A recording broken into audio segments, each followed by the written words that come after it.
আপনারা চিন্তা করেন, দুনিয়া এটা তুচ্ছ, আমাল হায়াতুদ দুনিয়া ইল্লা মাতাউল গুরুর, তুচ্ছ দুনিয়া। আল্লাহ বলছে ফজরের পরে জোহর পর্যন্ত, ফজরের জামাত যদি হয় 5টায়, তো জোহরের জামাত 1:30টায়, তাইলে 6টা 7টা 8টা 9টা 10টা 11টা 12টা 1টা 7 থেকে 8 ঘন্টা।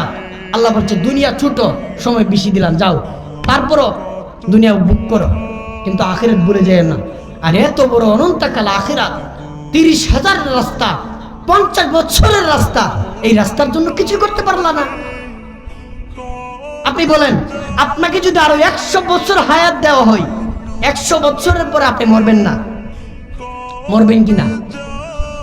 100 বছরের পরে যদি আমাদের মৃত্যু আসে, মৃত্যু যদি আমাদের অবধারিত থাকে, তাহলে এই কালের জন্য আমাদের কিছু দরকার আছে না? আমরা যে কিছু করলাম না রে আব্বা,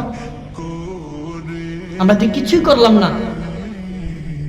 আমাদের রাসূলুল্লাহ সাল্লাল্লাহু আলাইহি ওয়াসাল্লামের এত কষ্ট এমন ভাবে আমরা বিতাড়িত করে দিলাম।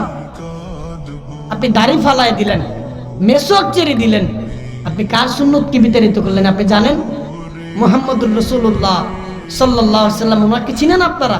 আল্লাহ বলে, বান্দা যদি আমার হাবিবকে আমাকে ভালোবাসতে চাও, আমার মহাব্বত যদি পেতে চাও, আমার রাসূলুল্লাহ সাল্লাল্লাহু আলাইহি ওয়াসাল্লামকে অনুসরণ করো, অনুকরণ করো।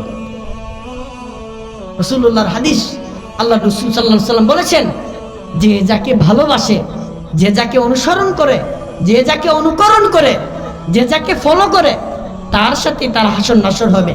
এবার আপনি চিন্তা করেন, আব্বা আপনার যে সন্তান চুলের মডেল করে, একজন নাপিত আপনার সন্তানের চুলের মডেলার হই, আপনার রুচি কি না আপনার সন্তানের রুচি কি? তা আপনি দেখার পরও আপনার অনুভূতি জাগে না যে বাবা এই চুলটা তো কাটা সঠিক হই নাই? আপনার ভিতরে এতটুকু জাগে না আমার ছেলে এরকম ভাবে নষ্ট হয়ে যাচ্ছে? আপনার রুচিটাই কি তা না আপনার ছেলের রুচিটাই কি তা? আপনি বলেন না?